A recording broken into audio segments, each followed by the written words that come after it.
শুক্রবার বারাসাত আদালতে নিয়ে আসা হলো শেখ শাহজাহানকে। এসসি এসটি মামলার অভিযোগের ভিত্তিতে এদিন আদালতে পেশ করা হয় শেখ শাহজাহানকে।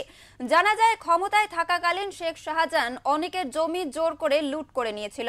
সেই সময় এক ব্যক্তিকে অকথ্য ভাষায় গালাগালি করেছিল জাত তুলে। কেন্দ্রীয় গোয়েন্দা সংস্থার কাছে গ্রেপ্তার হওয়ার পর শেখ শাহজাহানের বিরুদ্ধে সেই ব্যক্তি মামলা করে। সেই মামলার শুনানি হলেও এখনো তার শাস্তি ঘোষণা হয়নি।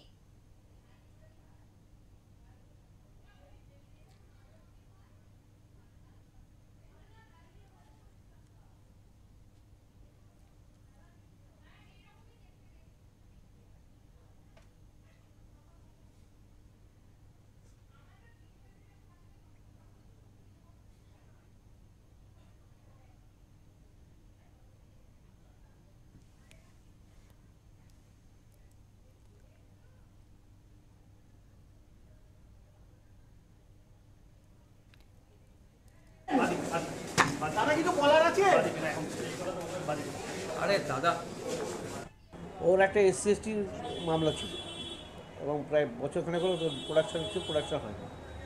আজকে সেই কেসে প্রোডাকশন হয়েছে। প্রোডাকশনের ডিফেন্স বেল অ্যাপ্লিকেশন করেছে। সে বেলটা আফটার হিয়ারিং ওটা রিজার্ভে রেখেছে।